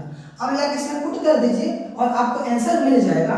तो आपका पृष्ठीय क्षेत्रफल दे रखा है 846, तो ये हो जाएगा आपका 846 बराबर 2 गुणे एल आपका 5x हो जाएगा प्लस, चलिए प्लस नहीं इंटू में 5x इंटू बी कितना है 4x है प्लस 4x गुणे 3x प्लस 5x गुणे 3x। यहाँ सॉल्व करेंगे मेरे भाई, 2 से ये कट जाएगा तो आपका मिल जाएगा कितना 4 2 3 यानी कि 423, और यहाँ से आपको क्या मिलेगा 5 चौक के 20x स्क्वायर प्लस 4 का 12x स्क्वायर प्लस 5 का 15x स्क्वायर। इस तरीके से आपको वैल्यू मिलेगी। आप इन सबको ऐड करेंगे मेरे भाई तो आपको 423 बराबर आपको कितना मिल जाएगा, आप ऐड करेंगे तो आएगा 47x स्क्वायर, 47x स्क्वायर इस तरीके से आपको मिल जाएगा मेरे भाई। तो आप इसको काट के देख लीजिएगा आपको क्या मिलेगा 47x स्क्वायर मिलेगा। अब ये 47x स्क्वायर, तो यहाँ से आप x की वैल्यू निकालिएगा, तो यहाँ से x की जो वैल्यू मिलेगी आपको रूट अंडर 423 बाई 47 मिलेगा मेरे भाई। जब इसको सॉल्व करेंगे तो आपको ये मिल जाएगा, कुल ये 9 बार में कट जाएगा तो मेरे भाई रूट अंडर 9 आएगा और बाहर ये क्या बन जाएगा 3 बन करके आएगा। इसका मतलब x की वैल्यू क्या आ गया 3 आ गया। तो आपकी लंबाई कितना है 5x, तो 5 3 15 हो जाएगा और ये 4 3 12 हो जाएगा और 3 3 के 9 हो जाएगा मेरे भाई। इस तरीके से आपकी पूरी की पूरी कहानी हो गई, ठीक है। कितना 15 12 9 कहीं है ऑप्शन में 15 12 9, ये ऑप्शन नंबर डी आपका दिखाई दे रहा है। 15 12 9 ऑप्शन नंबर डी आपका दिखाई दे रहा है, इसलिए आपका ऑप्शन नंबर डी क्या हो जाएगा राइट हो जाएगा मेरे भाई। इस तरीके से आप इस क्वेश्चन को टैकल कर पाएंगे। आइए चलते अपने नेक्स्ट स्लाइड पर, देखते हैं नेक्स्ट स्लाइड क्या है। तो फिर से वही सवाल है, कह रहा है 8 मीटर लंबा 7 मीटर चौड़ा और 6 मीटर ऊंचा डिब्बे, ठीक है ना। एक डिब्बा है जिसकी लंबाई चौड़ाई ऊंचाई दे रखा है। आप देख रहे हैं कि डिब्बा कैसा होगा घनाभ के आकार का होगा। तो मेरी पूरी कहानी घनाभ पे चलेगी मेरे भाई। अब कह रहा है कि इस डिब्बे के अंदर 8 सेंटीमीटर लंबा 7 सेंटीमीटर चौड़ा और 6 सेंटीमीटर ऊंचा अधिक से अधिक कितने डिब्बे रख सकते हैं। यानी कि बड़े से डिब्बे के अंदर हमें छोटा सा डिब्बिया रखना है और पूछा जा रहा है उस बड़े से डिब्बे के अंदर कितनी हम ये छोटी छोटी डिब्बियां रख सकते हैं जिसका लंबाई चौड़ाई ऊंचाई हमें दे रखा है। तो मुझे पता है कि जितना इस बड़े वाले का आयतन होगा उसी के आयतन के बराबर क्या होगा छोटे वाले का आयतन होगा। तो सिंपल से भाषा में अगर हम बात कर लें तो मेरे भाई यहाँ पर छोटे डिब्बे का जो आपको संख्या निकालना है, तो बड़े वाले डिब्बे, ठीक है, बड़े वाले डिब्बे में हम क्या कर रहे हैं छोटे वाले डिब्बे को भर रहे हैं। तो बड़े वाले डिब्बे का जो आयतन होगा मेरे भाई उसके आयतन को एक छोटे वाले डिब्बे के आयतन से क्या कर दीजिएगा डिवाइड कर दीजिएगा। बड़े वाले डिब्बे का आयतन, ध्यान दीजिए किसी चीज में कोई भी चीज हम उतना ही भर सकते हैं जितना कि उसका आयतन होगा, जितना कि उसका क्या होगा आयतन होगा मेरे भाई, ठीक है ना। जैसे कि मैं आपको एक एग्जांपल समझा दूं, जैसे कि मान लीजिए कि आपके पास एक मान लीजिए कोई डब्बा है आपके पास, उस डब्बे में मान लीजिए कि आप केवल उस डब्बे का जो लंबाई चौड़ाई ऊंचाई है, आप ऐसे समझिए उस डब्बे की जो लंबाई चौड़ाई ऊंचाई है वो 5 है 10 है और 15 है, 5 है 10 है और 15 है। मैं आपसे बोलूं कि बताओ उसके अंदर कितने डिब्बे रह सकते हो छोटे छोटे डिब्बे। तो आप क्या बोलोगे सर आप हमें एक डिब्बे की जानकारी दे दीजिएगा, बाकी हम आपको बता देंगे डिवाइड करके। तो वही कहानी इसमें है, ठीक है मेरे भाई, वही कहानी इसमें है। तो छोटे डिब्बे का जो संख्या होगा, छोटे डिब्बे की संख्या किसके बराबर होगी, बड़े डिब्बे के आयतन बटे छोटे डिब्बे के आयतन के बराबर। बड़े डिब्बे का आयतन बटे एक छोटे डिब्बे के आयतन, एक छोटे डिब्बे का आयतन, डिब्बे का आयतन। तो बड़े डिब्बे का आयतन क्या है मेरे भाई, लंबाई गुणे चौड़ाई गुणे ऊंचाई 8 मीटर गुणे 7 मीटर गुणे 6 मीटर और बटे छोटे डिब्बे की लंबाई चौड़ाई ऊंचाई कितना है 8 सेंटीमीटर गुणे 7 सेंटीमीटर गुणे 6 सेंटीमीटर। तो मेरे भाई आप देख रहे हो ऊपर का मात्रक मीटर है जबकि नीचे का मात्रक सेंटीमीटर है। आप सबको या तो मीटर बदल दो या तो सबको सेंटीमीटर बदल दो, तभी जाके आपका डिवाइड हो पाएगा। तो मेरे भाई हम चलते सबको मीटर को सेंटीमीटर बदलते हैं। तो 8 मीटर बराबर कितना देगा 800 सेंटीमीटर, यानी कि इसमें 100 से हम मल्टीप्लाई कर देंगे मेरे भाई, तो आपको सबके सब बदल जाएगा किसमें सेंटीमीटर में। जब आप 100 से मल्टीप्लाई करेंगे तो हमारा मीटर बदल जाएगा सेंटीमीटर में, और नीचे सबके सब सेंटीमीटर वाला पार्ट दिया गया है मेरे भाई, सबके सब सेंटीमीटर वाला पार्ट दिया गया है। और अब आराम से 8 से 8 कट जाएगा, 7 से 7 कट जाएगा और 6 से 6 कट जाएगा। तो 100 गुणे 100 गुणे 100, जब आप इसको सॉल्व करेंगे मेरे भाई तो आपको मिलेगा 10 लाख। कितना मिलेगा 10 लाख। इसका मतलब इस बड़े वाले डिब्बे में छोटी वाली जो डिबिया है कुल 10 लाख डिबिया हम रख सकते हैं मेरे भाई।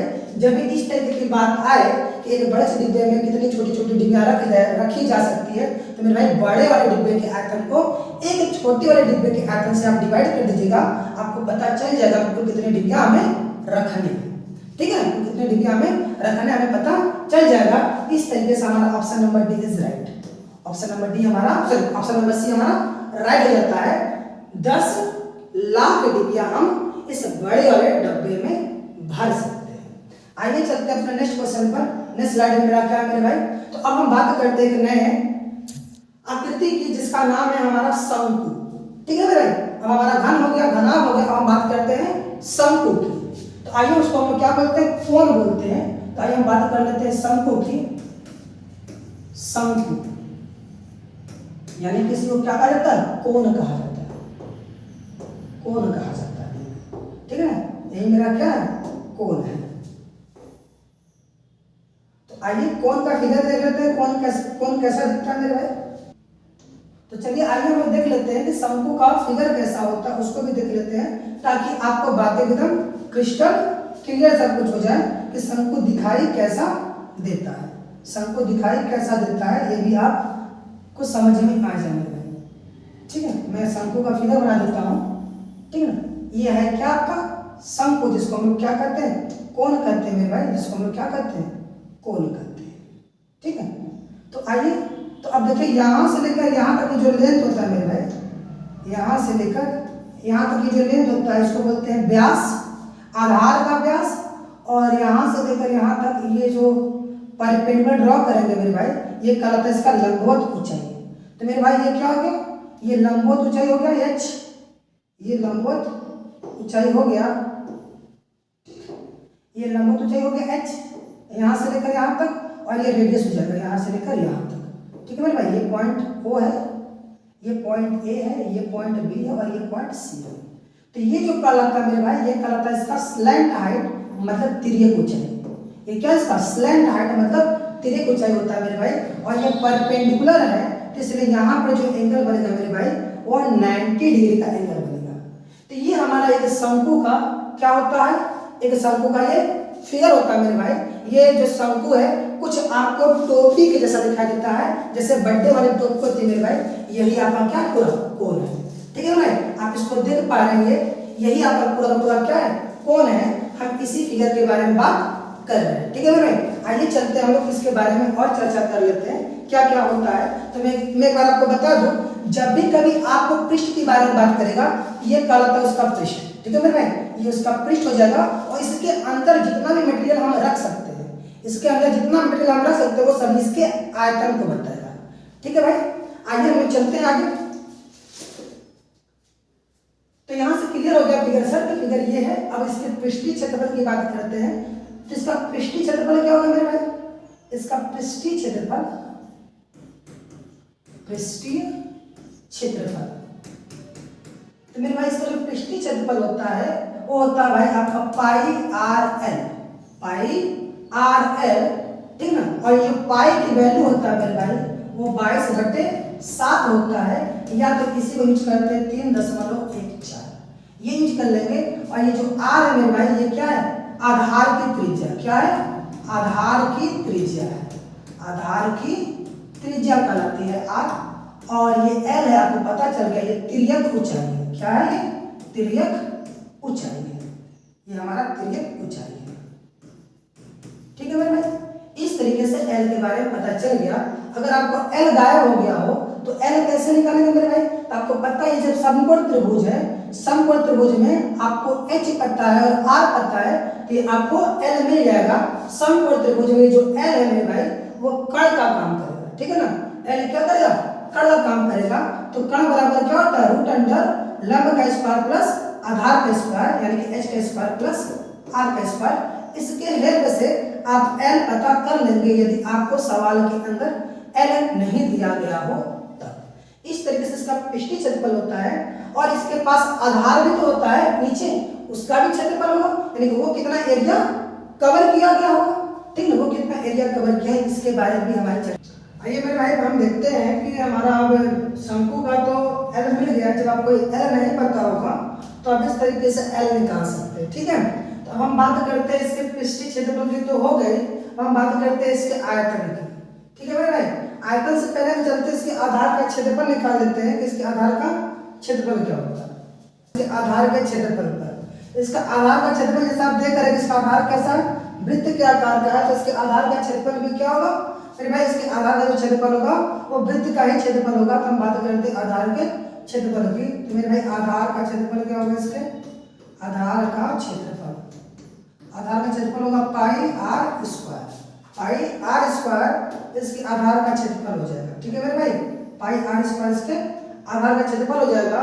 और रही बात इसके आयतन की, तो इसका आयतन हो जाएगा मेरे भाई, आयतन शंकु का आयतन की बात अगर आप करें तो शंकु का आयतन बराबर होता है 1/3 पाई आर स्क्वायर एच।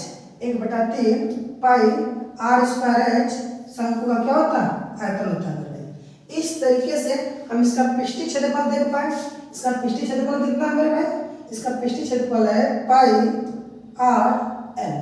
पाई आर एल इसका पृष्ठीय क्षेत्रफल हो गया और इसका आधार का क्षेत्रफल पाई आर स्क्वायर और आयतन क्या होगा? 1/3 पाई आर स्क्वायर एच। हम बात करते हैं इसके संपूर्ण का, इसका संपूर्ण पृष्ठीय क्षेत्रफल।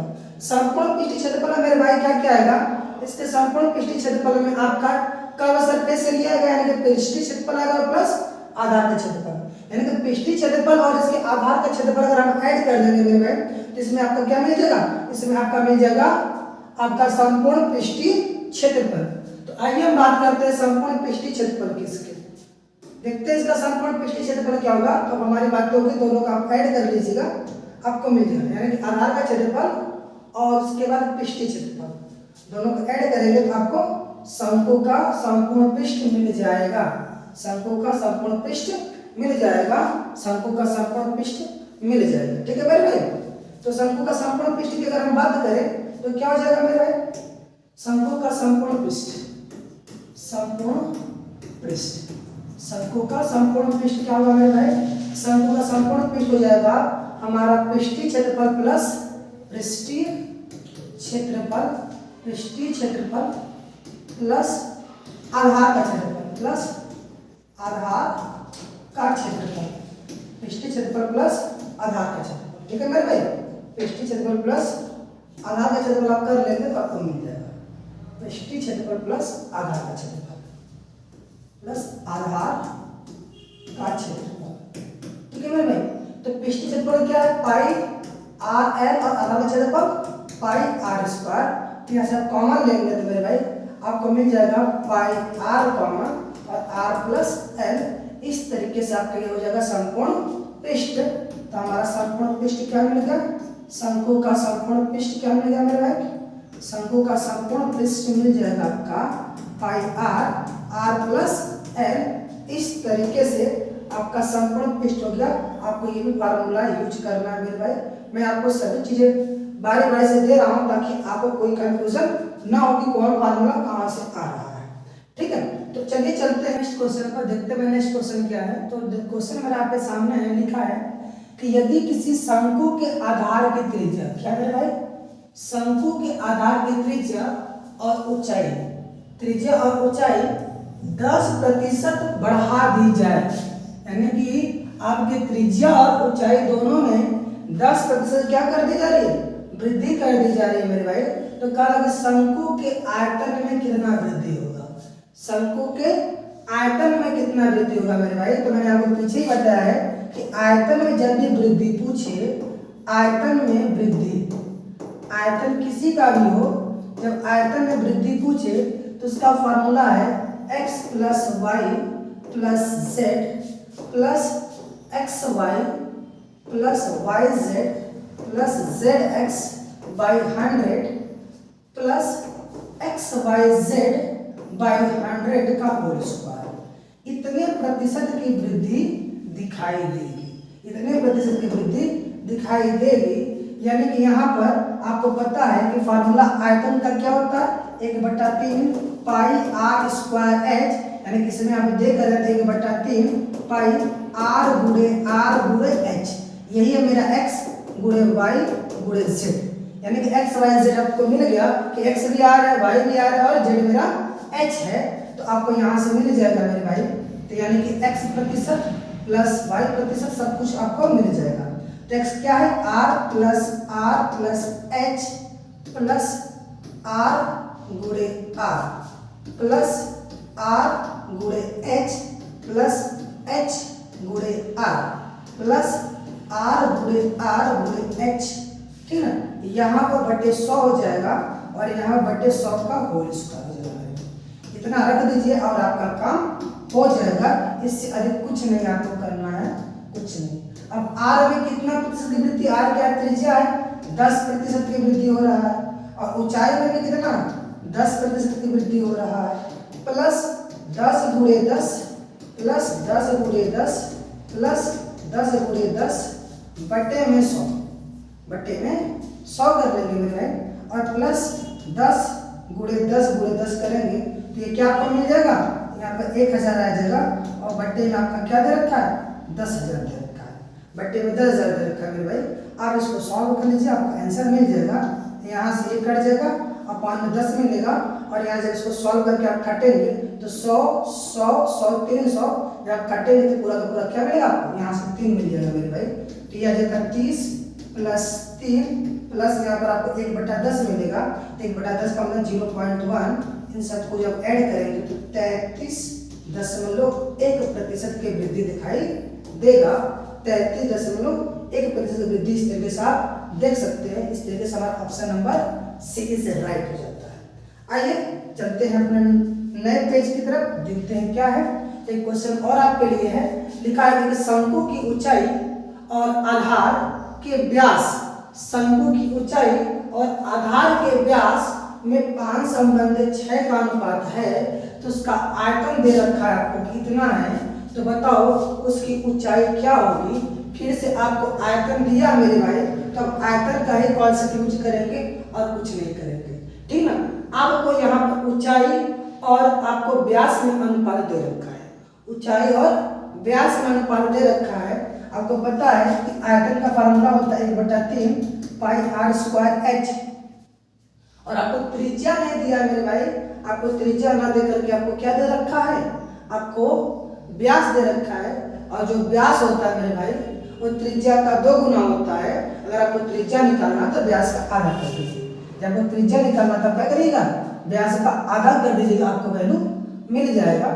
और यहाँ से आपको मिल जाएगा क्या, यही वैल्यू आपको कितना दे रखा है, 377.14, और यहाँ आप रख दीजिए 1/3 पाई का मान आप यूज कर लीजिएगा कितना, 3.14 गुणे आर क्या हो जाएगा d/2 का होल स्क्वायर इंटू एच बराबर 377.14, और यहाँ जब आप सॉल्व करेंगे तो d का मान कितना है आप देख रहे हैं, ऊंचाई पहले बोला है और व्यास बाद में, तो ये ऊंचाई होगा और ये व्यास होगा।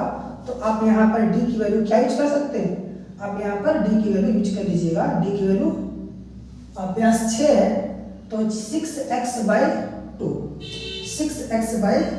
यूज कर लीजिए मेरे भाई। 6x/2 का स्क्वायर इंटू ऊंचाई कितना है 5 into 5x is equal to 377.14।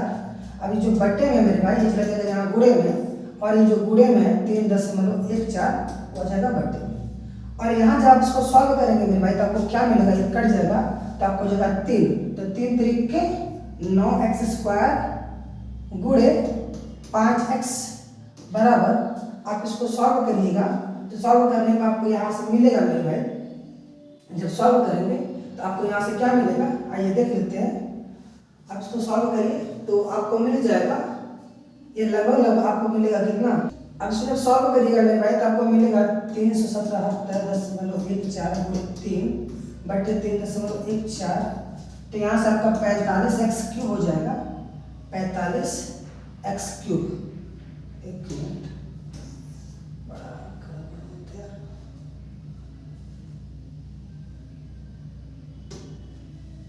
तो इसको जब सॉल्व करेंगे मेरे भाई आपको मिलेगा 45x³ बराबर आपको यहाँ मिल जाएगा आपको 377.14 गुणे 3 बटे 3.14। ठीक है मेरे भाई। तो यहाँ से जब x³ को सॉल्व करेंगे तो x³ बराबर 8 आएगा और x बराबर √8 क्यूब √8 और ये बन जाएगा 2।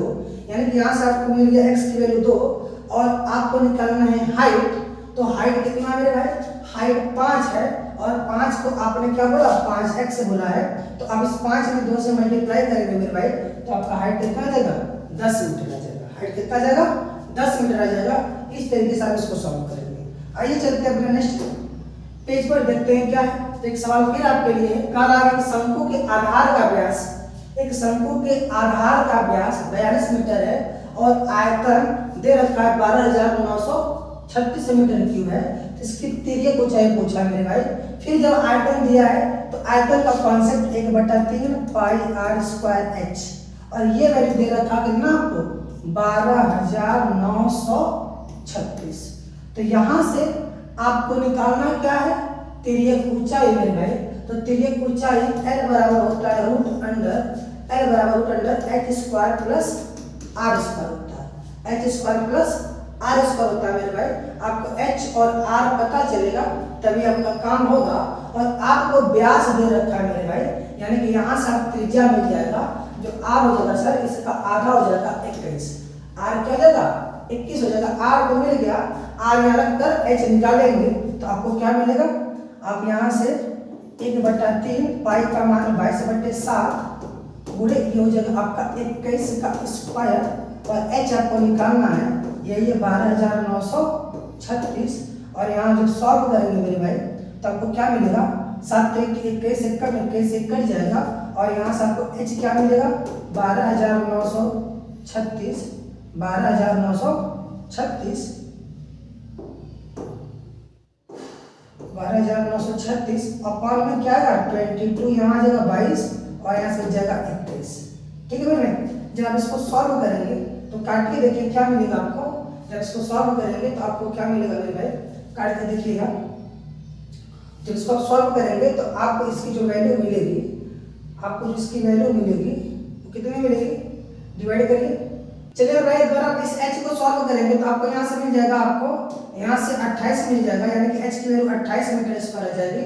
और आपको पता है l बराबर कितना होता है √h² प्लस h² प्लस आपको मिल जाएगा r²।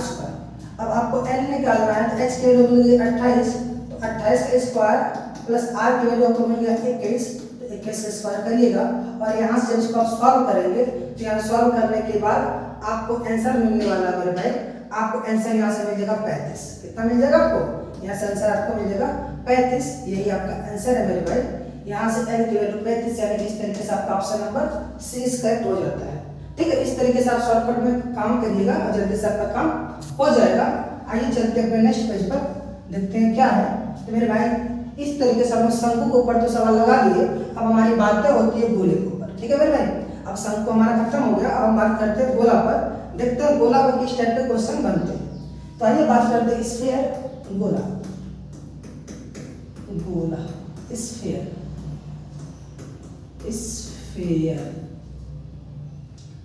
ठीक है मेरे भाई, आइए गोला में बात करते हैं। तो मेरे भाई गोला ठीक है, कुछ ऐसा फिगर होता है गोला का, बहुत बड़ा हो गया आपका गोला, ये है गोला। ठीक है मेरे भाई, अब गोले का ये हमारा क्या होता है, सेंटर होता है, ये हमारा गोले का सेंटर होता है मेरे भाई। ठीक, ये गोले का सेंटर है। बाकी यहाँ से ये रेडियस, यहाँ से ये रेडियस होता है और यहाँ से ये भी रेडियस होगा और ऊपर भी यहाँ से रेडियस होगा। ये सब के सब रेडियस हो जाएगा मेरे भाई गोले के केस में। ये सभी आर हो जाएंगे, ये सभी के सभी आर, और ये सेंटर ओ है। तो मेरे भाई इसका पृष्ठीय क्षेत्रफल क्या होता है? इसका पृष्ठीय क्षेत्रफल होता है आपका 4 पाई आर स्क्वायर। इसका पृष्ठीय क्षेत्रफल कितना होता है? 4 पाई आर स्क्वायर होता है।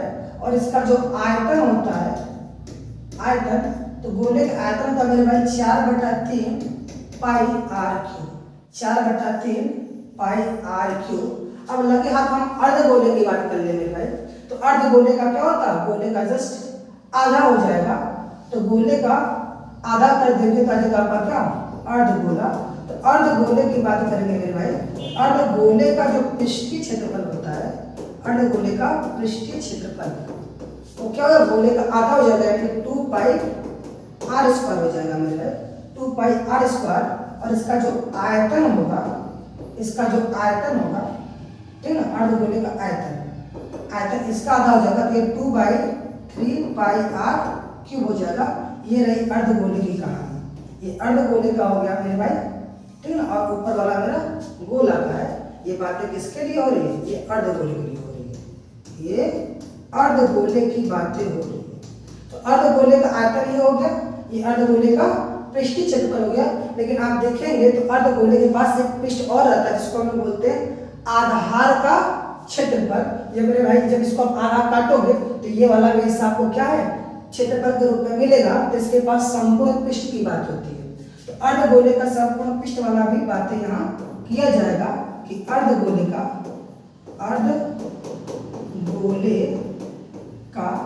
संपूर्ण पृष्ठ, अर्ध गोले का संपूर्ण पृष्ठ मेरे भाई। तो अर्ध गोले का संपूर्ण पृष्ठ क्या होगा? इसका पृष्ठीय क्षेत्रफल प्लस आधार का क्षेत्रफल। आधार कैसा होगा? वृत्त के आकार का होगा। आधार मेरा वृत्त के आकार का होगा। तो वृत्त का क्षेत्रफल क्या होता है मेरे भाई? वृत्त का क्षेत्रफल होता है पाई आर स्क्वायर। और यहाँ पे जब ऐड कर देंगे इसके पृष्ठीय क्षेत्रफल में तो हो जाएगा आपका 3 pi R square, 3 pi R square. ये हो जाता है इसका अर्ध गोले का संपूर्ण पृष्ठ। इस तरीके से हमारे पास अर्ध गोले का भी कुछ इंफॉर्मेशन मिल गया और गोले का भी इंफॉर्मेशन मिल गया। हम चलते हैं आप इसके ऊपर क्वेश्चन करने के लिए, देखते हैं क्वेश्चन किस टाइप से पूछा गया है। तो सवाल है आपके सामने, कह रहा है 37 सेमी त्रिज्या वाले एक ठोस गोले को पिघलाकर 3.7 सेमी त्रिज्या के कितने गोले बनाए जा सकते हैं मेरे भाई। तो इसका मतलब क्लियर है कि एक गोला को पिघलाकर जब दूसरा गोला बनाएंगे तो उसके अंदर भी मटेरियल उतना ही होगा जितना बड़े गोले के अंदर होगा। इसका मतलब बड़े गोले का जितना मटेरियल होगा उतना ही मटेरियल का हमारा छोटा वाला गोला बनेगा। अब यही देखना है कि कितने हमारे छोटे गोले बनेंगे। इतना तो क्लियर है। जब भी बात मटेरियल की होती है तो मेरे भाई बात आता है आयतन का। जब भी मटेरियल की बात करें आप इसकी बात करोगे आयतन का, यानी कि बड़े गोले का आयतन जो होगा मेरे भाई वो छोटे गोलों का, जितने भी छोटे गोलियां हैं उन सबके योगफल के बराबर होगा, ठीक ना। उन सबके आयतन के योगफल के बराबर होगा। जब उनकी संख्या निकालनी पड़ेगी मेरे भाई तो बड़े वाले गोले का आयतन बटे में छोटे वाले गोले के आयतन के बराबर कर देंगे तो आपको आंसर मिल जाएगा। यानी कि गोलियों की संख्या, यानी कि छोटे गोलों की संख्या अगर बात करें, छोटे गोलों की संख्या तो जगह क्या? बड़े, ठीक ना, बड़े गोले की संख्या, चलो बड़े गोले का आयतन, बड़े गोले का आयतन, गोले का आयतन, बड़े गोले के आयतन अपॉन में एक छोटे गोले का आयतन, एक छोटे गोले का आयतन, गोले का आयतन। यही इसका कॉन्सेप्ट मेरे भाई। आप इसको सॉल्व करेंगे तो बड़े गोले का आयतन 4/3 पाई आर क्यूब होता है और छोटे गोले का भी फार्मूला वही होगा 4/3 पाई आर क्यूब। लेकिन यहाँ पर हम आर नहीं रखेंगे, हम यहाँ पर आर डैश कर देते हैं छोटे गोले के लिए ताकि हमारा रेडियस दोनों का अलग अलग है। तो पाई आर से पाई आर, ठीक ना, पाई आर से आपका पाई आर क्या हो जाएगा? कट जाएगा। यहाँ पर 4/3 रहेगा मेरे भाई, 4/3 पाई आर से कट जाएगा तो आपको मिल जाएगा आर अपॉन में आर डैश का होल क्यूब, आर अपॉन में आर डैश का होल क्यूब। आपको पता है कि बड़े गोले की त्रिज्या 37 है, बड़े गोले की त्रिज्या 37 है और छोटे गोले की त्रिज्या 3.7 है मेरे भाई, 3.7 है। इसी का क्यूब करेंगे, आप इसको जब डिवाइड करेंगे मेरे भाई तो आपको देगा कितना, ये 10 देगा। 10 का क्यूब कितना होता है आपको पता है, 10 का क्यूब 1000 होता है। इस तरीके से मेरा ऑप्शन नंबर बी इस करेक्ट हो जाता है। ऑप्शन नंबर बी क्या होता है मेरा, सही जाता है। आइए चलते हैं अपने नए सवाल की तरफ, देखते हैं मेरा नया क्वेश्चन क्या है। तो यहाँ पर हम बात करने वाले मेरे भाई, गोले के ऊपर तो सवाल लगा दिए, अब हम बात करते हैं बेलन पर। अब बेलन के बेस पर भी कुछ क्वेश्चन पूछे जाते हैं, तो हम बेलन की बात करते हैं, देखते हैं बेलन पर किस टाइप से सवाल पूछे जाते हैं। तो आइए सबसे पहले हम बेलन को समझते हैं, सर बेलन क्या होता है। तो मेरे भाई हम बेलन की बात कर लेते हैं। बेलन को सिलेंडर बोलते हैं, बेलन सिलेंडर, ठीक है भाई। इस तरीके से हम थोड़ा सा बेलन के ऊपर भी चर्चा कर ही लेते हैं कि बेलन क्या होता है। तो आइए देखते हैं बेलन के बारे में। तो मेरे भाई बेलन का फिगर कुछ ऐसा होता है, ये है बेलन, और इसमें क्या होता है कि ये कहलाता है उसका परपेंडिकुलर हाइट और ये कहलाता है उसका रेडियस। ये क्या सर, उसका रेडियस है, त्रिज्या है, ठीक है। ये उसका क्या हो गया, ऊंचाई हो गया, और ये उसकी त्रिज्या हो गई। तो यहाँ पर इसके पृष्ठ की बात करें मेरे भाई, तो आपके पास पता चलेगा इसके पास तीन पृष्ठ है। एक ये वाला पृष्ठ होगा और एक ऊपर वाला पृष्ठ ये वाला और एक नीचे वाला पृष्ठ ये वाला। इसके पास तीन पृष्ठ है। तो जो बगल वाला साइड वाला पृष्ठ है मेरे भाई, इसको बोलते हैं हम लोग पृष्ठीय क्षेत्रफल, यानी कि वक्र पृष्ठ बोलते हैं। क्या बोलते हैं इसका, वक्र पृष्ठ बोलते हैं। जबकि ऊपर नीचे क्या कहलाता, आधार पृष्ठ कहलाता है। तो हमारी बात हो रही है वक्र पृष्ठ की, तो वक्र पृष्ठ। तो मेरे भाई इसका वक्र पृष्ठ कितना होता है, बेलन का वक्र पृष्ठ होता है पाई आर, ठीक है, पाई आर एच। बेलन का जो वक्र पृष्ठ होता है वो होता है आपका कितना, पाई आर एच, 2 पाई आर एच।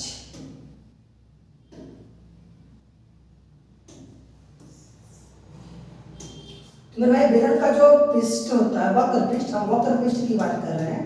वक्र पृष्ठ जो होता है वो होता है आपका 2 पाई आर एच होता है। और इसके अगर हम संपूर्ण पृष्ठ की बात करें तो इसका जो संपूर्ण पृष्ठ होता है, संपूर्ण पृष्ठ यानी कि इसका वक्र पृष्ठ प्लस दोनों आधार का क्षेत्रफल जब आप ऐड करेंगे मेरे भाई, तो आपको पता है आधार का क्षेत्रफल कितना देगा, ये सर गोला है पाई आर स्क्वायर देगा, और जब ये भी गोला है तो मेरे भाई ये भी क्या देगा, पाई आर स्क्वायर देगा, पाई आर स्क्वायर। जब आप जोड़ेंगे तो 2 पाई आर स्क्वायर इसमें ऐड करना पड़ जाएगा। तो आप यहाँ से सॉल्व करेंगे तो यहाँ से आपको मिलेगा वक्र पृष्ठ का क्षेत्रफल प्लस दोनों आधार का क्षेत्रफल हो जाएगा 2 पाई आर स्क्वायर। तो यहाँ से आप सॉल्व करेंगे तो आपको मिल जाएगा संपूर्ण पृष्ठ, आपको मिल जाएगा संपूर्ण पृष्ठ 2 पाई आर प्लस एच। इस फार्मूले के हेल्प से हम इसका संपूर्ण पृष्ठ निकाल लेंगे और इस फार्मूले के हेल्प से हम इसका वक्र पृष्ठ निकाल लेंगे। अब बात होता है इसकी आयतन की। तो मेरे भाई इसका जो आयतन होता है, इसका जो आयतन होता है पाई आर स्क्वायर एच।